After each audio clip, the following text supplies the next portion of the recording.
Hey everybody, Christian from Treasure Town here. I am a coin dealer. I sell tens of thousands of coins each year, and I want to talk about coin auctions and why auction is probably the most powerful form of business within the coin world. I have enormous respect for a lot of the leading auction houses like Heritage Auctions, Great Collections, Stack's Bowers, David Lawrence Rare Coins. There's so many of these great businesses out there, and I've honestly noticed through my own auctions, primarily conducted on Whatnot, also going to be exploring eBay and some other auction venues, that it's really a fantastic business model to have. And there are so many ways that auction houses can do really well with coins, and even just having that venue as a way to add to what is a pretty expansive coin business model. So I feel like it's really been the primary venue that coins have been sold to retail or have retail availability. And I think that that's a really important point because there's a couple misconceptions about auction houses that I feel I'd want to first clear up. So the first is that most of the people bidding there are collectors. And I think that it's probably what differentiates some of the strongest auction houses from some of the maybe mid-tier ones. Like I personally, I think a lot of collectors bid in my auctions, but I'm nowhere near any of, if I was making a tier list of coin auction companies, I wouldn't even be on it. So I think at the top you have a Heritage, and then the other ones that I mentioned are also really strong, and each have their own niche. And I'm not trying to turn this into a controversial video ranking the auction houses, but there's probably going to be a big client base that is attracted to these large auctions that also is complemented by a ton of dealers. So I'm a coin dealer. I look at the auctions and I'm always trying to bid anything that I think is going too low, because on one hand you have a bunch of coins. If some auction firm puts up 1,000 coins for sale, there's going to be a few that are a bit too low, and a lot of dealers are going to support prices effectively, making sure that nothing goes for way below market. That's where we think about, okay, well, what's the gray sheet price? What is that based on?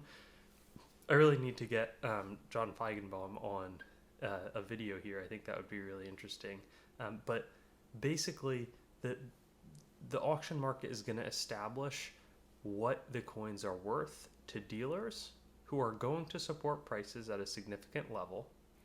They're also going to offer the opportunity for retail collectors to come in over the top of what other dealers are buying and purchase the coins for themselves. So I think some of the craziest auction prices that we see is when there are multiple less monetary focused buyers bidding on a coin that's for their collection, and they're probably going to be somewhat interested in resale value. But when I buy a coin, especially when I'm bidding on like a world coin where it's pretty unclear what the exact value is going to be, I want to buy it at a place where I think I can make, call it 15 to 20% at the minimum. But I mean, obviously it's great if I can double or triple.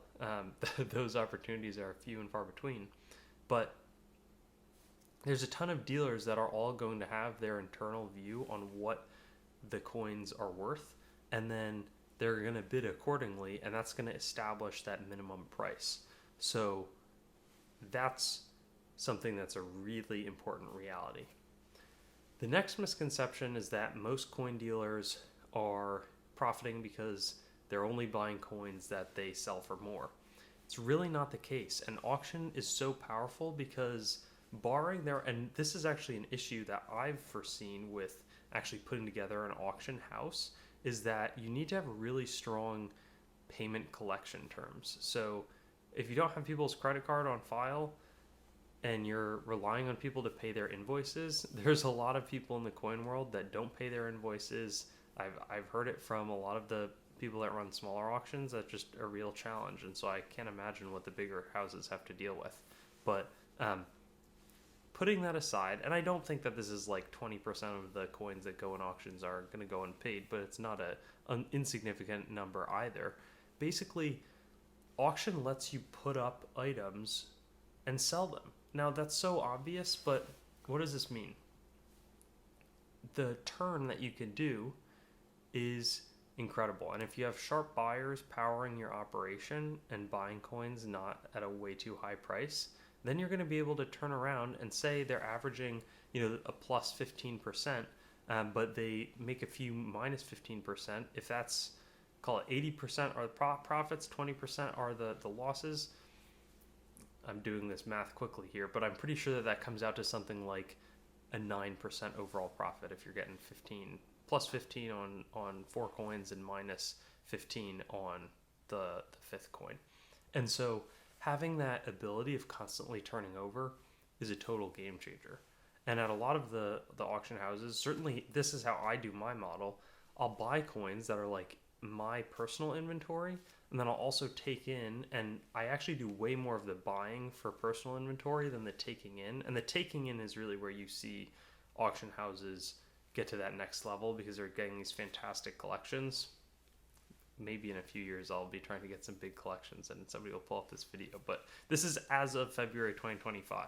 Basically, the in-house coins, instead of selling them and needing to find buyers for each of them, you're just able to cycle them so much quicker and have these buyers who can constantly scour wholesale markets looking for coins to purchase with the point of putting them in auction. The other flip side that I tell anybody who's giving me coins to auction is that I will put bids on their coins seeking to buy. So the way an auction house will structure, some of them will use hammer and buyer's premium, whatever, but no auction house is going to put your coins and take 0%. So say it's, some auction houses, I think, like, broadly speaking, depends what coin it is, but probably 10 to 30% is pretty fair to take. And often there's like a lot minimum. So, I wouldn't want to take 10% of a $10 coin that I'm selling.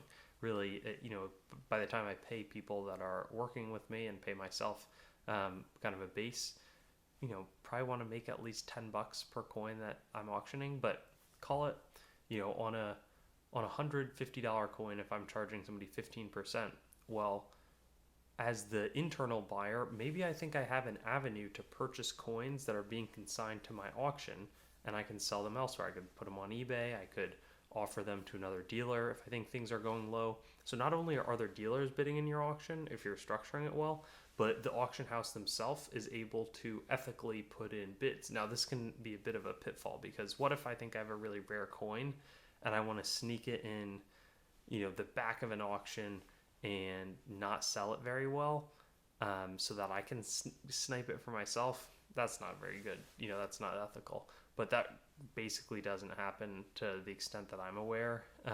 There's too much blowback for firms that are going to do that. So I really wouldn't. I wouldn't worry about that too much. But I think that it can be the case.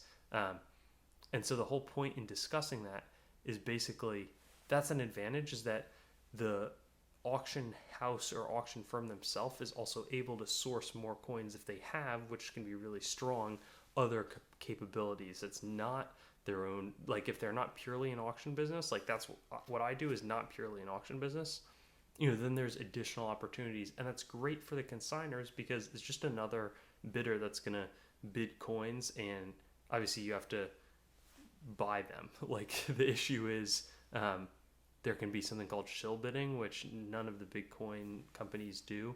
But that's basically when, say it's like a house coin, or they know that the coin is going to be, somebody else wants to pay $10,000 for something and it's at $5,000, and they know the bid is at $10,000, and they put in a bid for $9,000 so that they can get that full value. That's not ethical, and that's totally different from having somebody who doesn't have inside information on the price bidding on the coins.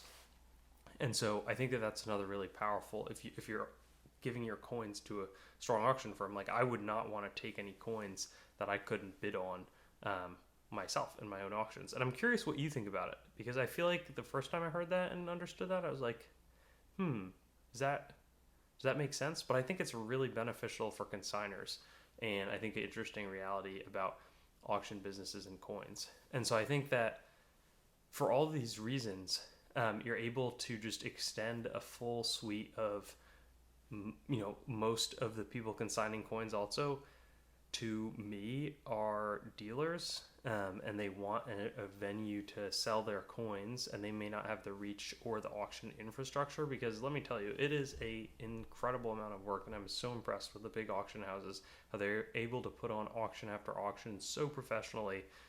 I'm not, I'm mostly just selling on Whatnot, and from an auction perspective, and I do my best to give kind of best in class for Whatnot capabilities, where I have inserted flips and can describe everything and list everything before a sale. But there's so many steps I could take to make the sales more professional. I'm almost not taking consignments because I'm not doing the level of professionalism.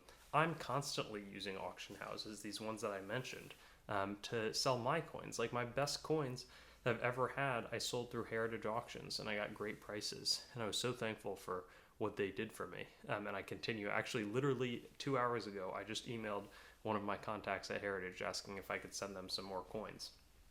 And so I just think that it's a great reality to understand about the coin market. Auctions totally powering it. It's a great source of liquidity, rapid turnover.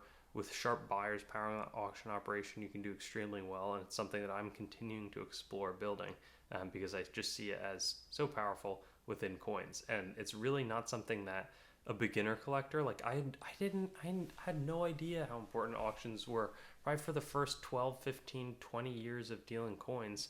And now I respect them enormously, would like to create my own auction, and I'm kind of figuring out how to put together profitable, really solid auctions of coins that are too small in value for the biggest auction houses to take on, because it might cost them, just because of their overhead, $30 or $50 or $100 per coin to sell, because they're going to do such a good job at it. So I'm like, okay, well, how can I make this a really efficient process where my cost is $4 or $5 to sell a coin? And so, I can sell $50 coins for $63 all day and have a really solid business around that.